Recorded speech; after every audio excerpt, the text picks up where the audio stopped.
नमस्कार। ये महाभारत कथा पूरी तरह से वेद व्यास महाभारत के ऊपर आधारित है। यदि आप इसका निरंतर श्रवण करते रहना चाहते हैं तो इस चैनल को सब्सक्राइब जरूर कर लें और आगे आने वाली सभी पॉडकास्ट के नोटिफिकेशन के लिए बेल आइकन को भी ज़रूर से प्रेस कर दें। अब हम सुनेंगे उपवास और ब्रह्मचर्य आदि के लक्षण तथा प्रतिग्रह के दोष बताने के लिए राजा वृषादर्भी और सप्तर्षियों की कथा। युधिष्ठिर ने पूछा, पितामह, यदि व्रतधारी विप्र किसी ब्राह्मण की इच्छा पूर्ण करने के लिए उसके घर श्राद्ध का अन्न भोजन कर ले तो इसे आप कैसा मानते हैं? अपने व्रत का लोप करना उचित है या ब्राह्मण की प्रार्थना ठुकराना? भीष्म जी ने कहा, युधिष्ठिर, जो वेदोक्त व्रत का पालन नहीं करते वे ब्राह्मण की इच्छा पूर्ति के लिए अपने सामान्य नियम का त्याग करके श्राद्ध में भोजन कर सकते हैं, किंतु जो वैदिक व्रत का पालन कर रहे हों वे यदि किसी के अनुरोध से श्राद्ध का अन्न ग्रहण करें तो उन्हें अपना व्रत भंग करने के दोष का भागी होना पड़ता है। युधिष्ठिर ने पूछा, पितामह, साधारण लोग जो उपवास को ही तप कहा करते हैं उसके संबंध में आपकी क्या धारणा है? मैं ये जानना चाहता हूँ कि वास्तव में उपवास ही तप है या उसका कोई और स्वरूप है। भीष्म जी ने कहा, युधिष्ठिर, जो लोग 15 दिन या 1 मास तक उपवास करके उसे तपस्या मानते हैं वे व्यर्थ ही अपने शरीर को कष्ट देते हैं। वास्तव में केवल उपवास करने वाले न तपस्वी हैं न धर्मज्ञ। त्याग का संपादन ही सबसे उत्तम तपस्या है। ब्राह्मण को सदा उपवासी अर्थात व्रत परायण ब्रह्मचारी मुनि और वेदों का स्वाध्यायी होना चाहिए। धर्म पालन की इच्छा से ही उसको स्त्री आदि कुटुंब का संग्रह करना चाहिए, विषय भोग के लिए नहीं। ब्राह्मण को उचित है कि वो सदा जागृत रहे, मांस कभी न खाए, पवित्र भाव से वेद का पठन करे, सदा सत्य भाषण करे और इंद्रियों को संयम में रखे। उसको सदा अमृताशी, विघशाशी और अतिथि प्रिय होना चाहिए। युधिष्ठिर ने पूछा, पितामह, ब्राह्मण सदा उपवासी, ब्रह्मचारी, विघशासी और अतिथि प्रिय कैसे हो सकता है? भीष्म जी ने कहा, पुत्र, जो मनुष्य केवल प्रातः काल और सायं काल में ही भोजन करता है, बीच में कुछ नहीं खाता, उसे सदा उपवासी समझना चाहिए। जो केवल ऋतुकाल में धर्मपत्नी के साथ सहवास करता है वो ब्रह्मचारी ही माना जाता है। सदा दान देने वाला पुरुष सत्यवादी ही समझने योग्य है। जो दिन में नहीं सोता वो सदा जागृत रहने वाला कहलाता है। जो सदा भृत्यों और अतिथियों के भोजन कर लेने के पश्चात ही स्वयं भोजन करता है वो केवल अमृत भक्षण करने वाला अमृताशी है। जब तक ब्राह्मण न भोजन कर ले तब तक जो अन्न ग्रहण नहीं करता वो मनुष्य अपने उस व्रत के द्वारा स्वर्गलोक पर विजय प्राप्त करता है। जो देवताओं, पितरों और आश्रितों को भोजन कराने के पश्चात बचे हुए अन्न को ही स्वयं भोजन करता है उसे विघशासी कहते हैं। उन मनुष्यों को ब्रह्मधाम में अक्षय लोकों की प्राप्ति होती है। युधिष्ठिर ने पूछा, पितामह, मनुष्य ब्राह्मणों को नाना प्रकार की वस्तुएं दान देते हैं, किंतु दाता और दान लेने वाले में क्या विशेषता होती है? भीष्म जी ने कहा, युधिष्ठिर, ब्राह्मण सज्जन पुरुष से भी दान लेते हैं और दुर्जन से भी, किंतु गुणवान सज्जन पुरुष से दान लेने पर उन्हें कम दोष लगता है और गुणहीन दुर्जन से दान लेने पर वे अगाध नरक में डूब जाते हैं। इस विषय में राजा वृषादर्भी और सप्तर्षियों के संवाद रूप एक प्राचीन इतिहास का उदाहरण दिया जाता है। एक समय की बात है, कश्यप, अत्रि, वशिष्ठ, भरद्वाज, गौतम, विश्वामित्र, जमदग्नि और पतिव्रता देवी अरुंधति ये सब लोग समाधि के द्वारा सनातन ब्रह्मलोक को प्राप्त करने की इच्छा से तपस्या करते हुए इस पृथ्वी पर विचर रहे थे। इन सब की सेवा करने वाली एक दासी थी जिसका नाम था गंडा। वो पशुशक नामक एक शूद्र के साथ ब्याही गई थी। पशुशक भी इन्हीं महर्षियों के साथ रहकर सबकी सेवा किया करता था। एक बार पृथ्वी पर बहुत काल तक वर्षा नहीं हुई, संसार में घोर अकाल पड़ गया, सभी लोग भूखों मरने लगे। इसी समय शिवी के पुत्र राजा वृषादर्भी घूमते फिरते उसी मार्ग से आ निकले जहाँ ये सप्तर्षि उपस्थित थे। उन्हें अन्न के लिए कष्ट पाते देख राजा ने कहा, तपोधनो, यदि आप लोग दान लेना स्वीकार करें तो वो आपके भूख के कष्ट से बचा सकता है। उससे आप लोगों का ये दुर्बल शरीर हृष्ट पुष्ट हो जाएगा। तब प्रतिग्रह स्वीकार कीजिए और मेरे पास जितना धन है उसमें से इच्छानुसार मांगिए। मुझे ब्राह्मण बहुत ही प्रिय हैं। आप लोगों के मांगने पर मैं प्रत्येक को 1,000 खच्चरियाँ, भारी बोझ ढोने वाले सफ़ेद रंग के मोटे ताजे 10,000 बैल, सफ़ेद रोए वाली नई विवाह की हुई हृष्ट पुष्ट एवं सीधी सादी उतनी ही गौएं, अच्छे अच्छे गांव, धान, रस, जौ, रत्न तथा और भी अनेकों दुर्लभ वस्तुएं प्रदान कर सकता हूँ। अतः बताइए, आपके शरीर की पुष्टि के लिए मैं क्या दूं? ऋषियों ने कहा, महाराज, राजा का दिया हुआ दान ऊपर से मधु के समान मीठा जान पड़ता है, किंतु परिणाम में वो विष के समान हो जाता है। इस बात को जानते हुए भी आप हम लोगों को प्रलोभन में क्यों डाल रहे हैं? ब्राह्मणों का शरीर देवताओं का निवास स्थान है, उसमें सभी देवता विद्यमान रहते हैं। यदि ब्राह्मण तपस्या से शुद्ध एवं संतुष्ट रहता है तो वो संपूर्ण देवताओं को प्रसन्न कर सकता है। ब्राह्मण दिन भर में जितना तप संग्रह करता है उसको राजा का प्रतिग्रह वन को दग्ध करने वाली दावानल की भांति एक क्षण में नष्ट कर डालता है। इसलिए इस दान के साथ ही आप कुशल से रहें। जिन्हें इन सब वस्तुओं की आवश्यकता हो अथवा जो इनके लिए आपसे याचना करे उन्हें आप इन लोगों को दान कीजिए। यह कहकर वे दूसरे मार्ग से आहार की खोज करते हुए वन में चले गए। तदंतर राजा की प्रेरणा से उनके मंत्री वन में आए और उन्होंने गूलर के फल तोड़कर उन्हें देने का विचार किया। मंत्रियों ने उन फलों के भीतर सोने के टुकड़े भर दिए और सबको भृत्यों के हवाले कर दिया। भृत्यगण उन सब फलों को देने के लिए ऋषियों के पीछे दौड़ गए, किंतु महर्षि अत्रि ने उन सब फलों को वजनदार देखकर कहा, ये गूलर हमारे लेने योग्य नहीं है। हमारी बुद्धि मंद नहीं हुई है, हम सो नहीं रहे, जागते हैं। हमें ज्ञात है कि इनके भीतर सुवर्ण भरा हुआ है।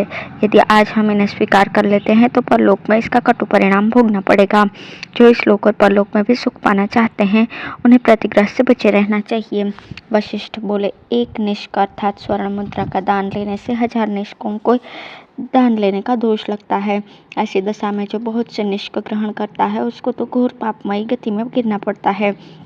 कश्यप ने कहा, इस पृथ्वी पर जितने धान, जौ, सुवर्ण, पशु और स्त्रियां हैं वे सब किसी एक पुरुष को मिल जाएं तो भी उसे संतोष न होगा। ये सोचकर विद्वान पुरुष अपने मन की तृष्णा को शांत करें। भारद्वाज बोले, मनुष्य की इच्छा सदा बढ़ती ही रहती है, उसकी कोई सीमा नहीं है। गौतम ने कहा, संसार में ऐसा कोई द्रव्य नहीं है जो मनुष्य की आशा का पेट भर सके। पुरुष की आशा समुद्र के समान है, वो कभी नहीं भरती। विश्वामित्र ने कहा, किसी वस्तु की कामना करने वाले मनुष्य की एक इच्छा जब पूर्ण होती है तो दूसरी नई उत्पन्न हो जाती है। इस प्रकार तृष्णा तीर की तरह मनुष्य के मन पर चोट करती ही रहती है। जमदग्नि बोले, प्रतिग्रह न लेने से ही ब्राह्मण अपनी तपस्या को सुरक्षित रख सकता है। तपस्या ही ब्राह्मण का धन है। जो लौकिक धन के लिए लोभ करता है उसका तप रूपी धन नष्ट हो जाता है। अरुंधति बोली, संसार में एक पक्ष के लोगों की राय है कि धर्म के लिए धन का संग्रह करना चाहिए, किंतु मेरी राय में धन संग्रह की अपेक्षा तपस्या का संग्रह ही श्रेष्ठ है। गंडा ने कहा, मेरे ये मालिक लोग अत्यंत शक्तिशाली होते हुए भी जब इस भयंकर प्रतिग्रह के भय से इतना डरते हैं तो मेरी क्या बिसात है। मुझे तो दुर्बल प्राणियों की भांति इससे बहुत बड़ा भय लग रहा है। पशुसख ने कहा, धर्म का पालन करने पर जिस धन की प्राप्ति होती है उससे बढ़कर कोई धन नहीं है। उस धन को ब्राह्मण ही जानते हैं, अतः मैं भी उसी धर्म में धन की प्राप्ति का उपाय सीखने के लिए विद्वान ब्राह्मणों की सेवा में लगा हूँ। ऋषियों ने कहा, जिसकी प्रजा यह कपटयुक्त फल देने के लिए आई है तथा जो इस प्रकार फल के ब्याज से हमें स्वर्ण दान कर रहा है, उस राजा का उसके दान के साथ ही भला हो। भीष्म जी कहते हैं, युधिष्ठिर, यह कहकर उन स्वर्ण युक्त फलों का परित्याग करके वे समस्त व्रतधारी महर्षि वहां से अन्यत्र चले गए। तब मंत्रियों ने शैव्य के पास जाकर कहा, महाराज, उन फलों को देखते ही ऋषियों को ये संदेह हुआ कि हमारे साथ छल किया जा रहा है, इसलिए वे फलों का परित्याग करके दूसरे मार्ग से चले गए। सेवकों के ऐसा कहने पर राजा वृषादर्भी को बड़ा कोप हुआ और वे उनसे अपने अपमान का बदला लेने का विचार करके राजधानी को लौट गए। वहां जाकर अत्यंत कठोर नियमों का पालन करते हुए वे आह्वनीय अग्नि में अभिचारिक मंत्र पढ़कर एक एक आहुति डालने लगे। आहुति समाप्त होने पर उस अग्नि से एक भयंकर कृत्या प्रकट हुई। राजा वृषादर्भी ने उसका नाम यातुधानी रखा। कालरात्रि के समान विकराल रूप धारण करने वाली कृत्या हाथ जोड़कर राजा के पास उपस्थित हुई और बोली, महाराज, मैं आपकी किस आज्ञा का पालन करूं? राजा ने कहा, यातुधानी, तुम यहाँ से वन में जाओ और वहाँ अरुंधति सहित 7 ऋषियों का, उनकी दासी का और उस दासी के पति का भी नाम पूछकर उसका तात्पर्य अपने मन में धारण करो। इस प्रकार उन सबके नामों का अर्थ समझकर उन्हें मार दो। इसके पश्चात जहाँ इच्छा हो चली जाना। राजा की आज्ञा पाकर यातुधानी ने तथास्तु कहकर इसे स्वीकार किया और जहाँ वे महर्षि विचरा करते थे उस वन में चली गई। वहाँ अत्रि आदि महर्षि फल मूल का आहार करते हुए घूम रहे थे। उन सबके निश्चय और कार्य एक से थे और वे उस वन में विचरते हुए फल मूलों का संग्रह कर रहे थे। घूमते फिरते किसी समय उन्हें एक सुंदर तालाब दिखाई पड़ा जिसका जल बड़ा ही पवित्र और स्वच्छ था। उसके चारों किनारों पर सघन वृक्षों की पंक्ति शोभा पा रही थी। पोखरे के भीतर सुंदर कमल खिले हुए थे और अनेकों प्रकार के पक्षी उसके जल का सेवन करते थे। उसमें प्रवेश करने के लिए एक ही दरवाजा था। उसके घाट और सीढ़ियां बहुत सुंदर बनी थी तथा वहां कोई और कीचड़ का नाम भी नहीं था। राजा वृषादर्भी की भेजी हुई भयानक आकार वाली यातुधानी उस तालाब की रक्षा कर रही थी। तालाब देखकर वे महर्षि मृणाल लेने के लिए पशुसख के साथ वहां आए और सरोवर के तट पर उस विकराल राक्षसी को खड़ी देखकर बोले, तुम कौन हो और किस लिए यहाँ अकेली खड़ी हो? यहाँ तुम्हारे आने का क्या प्रयोजन है? इस सरोवर के तट पर रहकर तुम कौन सा कार्य सिद्ध करना चाहती हो?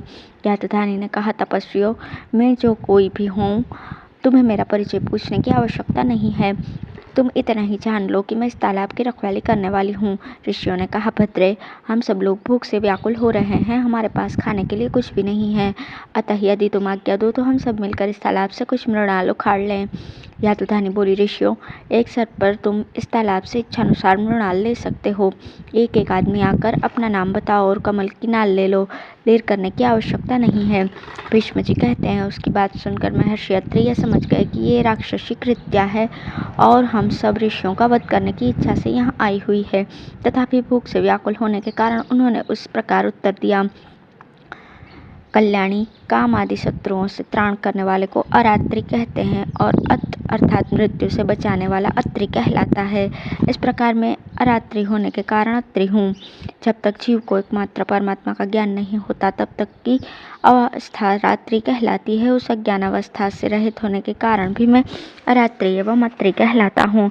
संपूर्ण प्राणियों के लिए अज्ञात होने के कारण जो रात्रि के समान है वो परमात्मा तत्व में सदा जागृत रहता हूँ, अतः वो मेरे लिए अरात्रि के समान है। इस व्युत्पत्ति के अनुसार ही मैं अरात्रि और अत्रि अर्थात ज्ञानी नाम धारण करता हूँ। यही मेरे नाम का तात्पर्य समझो। यातुधानी बोली, तेजस्वी महर्षि, आपने जिस प्रकार अपने नाम का तात्पर्य बताया है उसका मेरी समझ में आना कठिन है। अच्छा, अब आप तालाब में उतरिए। वशिष्ठ ने कहा, मेरा नाम वशिष्ठ है। सबसे श्रेष्ठ होने के कारण लोग मुझे वशिष्ठ भी कहते हैं।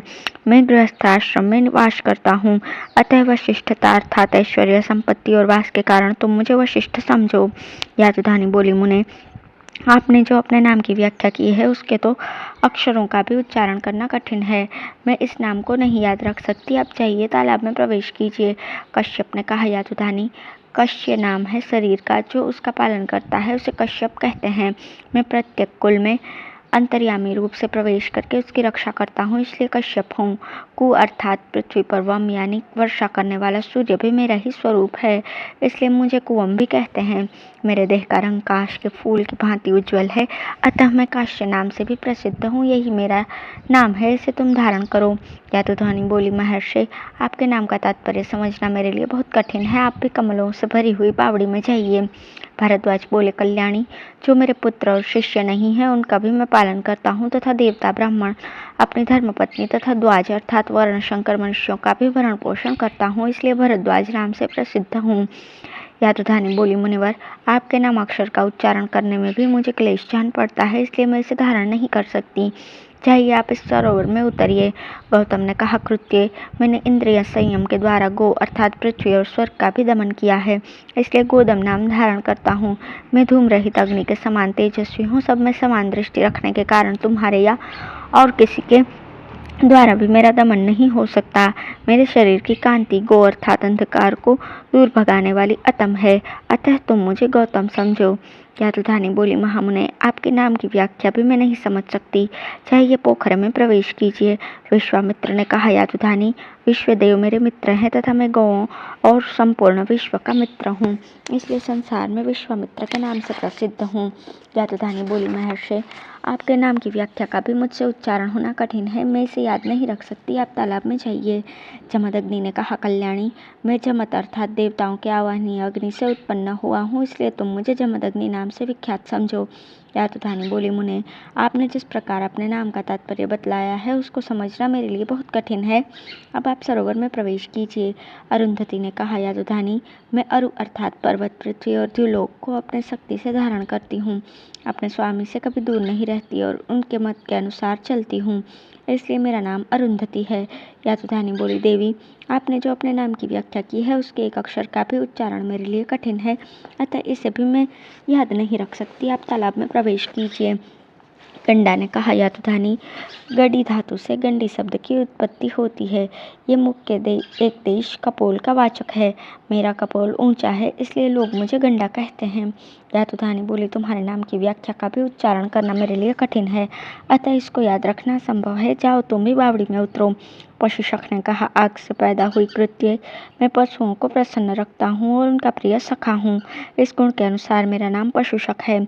यातुधानी बोली, तुमने जो अपने नाम की व्याख्या की है उसके अक्षरों का उच्चारण करना भी मेरे लिए कष्टप्रद है, अतः इसको याद नहीं रख सकती। अब तुम भी पोखरे में जाओ। इन ऋषियों के साथ सुनहसक नामधारी एक सन्यासी भी था। उसने अपना परिचय इस प्रकार दिया, यादुधानी, इन ऋषियों ने जिस प्रकार अपना नाम बताया है उस तरह मैं नहीं बता सकता। तुम मेरा नाम सुनहसक अर्थात धर्म के मित्र, भूत मुनियों का मित्र समझो। यादुधानी बोली, विप्रवर, आपने संदिग्ध वाणी में अपना नाम बताया है, अतः आप फिर स्पष्ट रूप से अपने नाम की व्याख्या कीजिए। सुनहसक ने कहा, मैंने एक बार अपना नाम बता दिया, फिर भी तुमने उसे ध्यान से नहीं सुना है, इसलिए लो, मेरे इस त्रिदंड की मार खाकर अभी भस्म हो जाओ। यह कहकर उस सन्यासी ने ब्रह्मदंड के समान अपने त्रिदंड से ऐसा हाथ जमाया कि वो यादुधानी पृथ्वी पर गिर पड़ी और तुरंत भस्म हो गई। इस प्रकार सुनहसक ने उस महाबलवती राक्षसी का वध करके त्रिदंड को पृथ्वी पर रख दिया और स्वयं भी वहीं घास पर बैठ गया। तदंतर वे सभी महर्षि इच्छानुसार फूल और मृणाल लेकर बड़ी प्रसन्नता के साथ तालाब से बाहर निकले और बहुत परिश्रम करके उन्होंने मृणालों को अलग अलग बोझे बांधे। इसके पश्चात उन्हें किनारे पर ही रखकर वे बावड़ी के जल से तर्पण करने लगे। थोड़ी देर बाद जब पानी से बाहर आए तो उन्हें अपने रखे हुए मृणाल दिखाई नहीं पड़े। तब सभी एक स्वर से बोल उठे, अरे, हम सब लोग भूख से व्याकुल थे और अब आहार ग्रहण करना चाहते थे। ऐसे समय में किस निर्दयी ने आकर हमारे मृणाल चुरा लिए। जब कुछ भी पता न चला तो सबने अपनी सफाई देने के लिए शपथ खाने का निश्चय किया। उस समय सबके सब भूख से विकल और अत्यंत थके मांदे थे, अतः उन्होंने शपथ खाना आरंभ कर दिया। सबसे पहले अत्रि बोले, जिसने इन मृणालों की चोरी की हो उसे गाय को लात मारने, सूर्य की ओर मुंह करके मूत्र त्यागने और अनध्याय के समय अध्ययन करने का पाप लगे। वशिष्ठ बोले, जिसने मृणाल चुराए हो उस निषिद्ध समय में वेद पढ़ने, कुत्ते लेकर शिकार खेलने, सन्यासी होकर मनमाना बर्ताव करने, शरणागत को मारने, अपनी अन्य बेच कर जीविका चलाने तथा किसान के धन छीन लेने का पाप लगे। कश्यप ने कहा, जिसने मृणालों की चोरी की हो उसको सब जगह सब तरह की बातें कहने, दूसरों को धरोहर हड़पने, झूठी गवाही देने, अपात्र को दान देने और दिन में स्त्री समागम करने का दोष लगे। भरद्वाज बोले, जिसने मृणाल चुराए हों उस निर्दयी को स्त्री, बंधु बांधव और गौओं के साथ अधर्म करने, ब्राह्मण को विवाद में परास्त करने, उपाध्याय को नीचे बैठकर उनसे ऋग्वेद और यजुर्वेद का अध्ययन करके घास फूस की आग में आहुति डालने का पाप लगे। जमदग्नि बोले, जिसने मृणालों का अपहरण किया हो उसे पानी में मल त्याग, गौ की हत्या, गौ के साथ द्रोह, बिना ऋतुकाल के मैथुन और सबके साथ द्वेष करने, स्त्री की कमाई पर जीविका चलाने, भाई बंधुओं से द्वेष रखने, सबसे वैर बांधने और एक दूसरे के घर अतिथि होने का दोष लगे। गौतम ने कहा, जिसने मृणालों की चोरी की हो वो वेदों को पढ़कर उन्हें भूल जाने, तीनों अग्नियों का परित्याग करने और सोमरस बेचने के पाप का भागी तथा एक ही कूप वाले गांव में निवास करने वाले और शूद्र की पत्नी से संसर्ग रखने वाले ब्राह्मण को जो लोक मिलता है वही उसे भी मिले। विश्वामित्र ने कहा, जो इन मृणालों को चुरा ले गया हो उसे वही पाप लगे जो पुत्र के जीते जी उसके माता पिता आदि पोष्य वर्ग का दूसरों के द्वारा पालन होने पर लगता है। उसका कहीं ठिकाना न लगे, उसके घर बहुत से पुत्र हों, वो अपवित्र, वेद को मिथ्या मानने वाला, धन का घमंड करने वाला, किसान, दूसरों से दाह करने वाला, वर्षा काल में परदेश की यात्रा करने वाला, वेतन लेकर काम करने वाला, राजा का पुरोहित और यज्ञ के अनधिकार से यज्ञ कराने वाला होवे।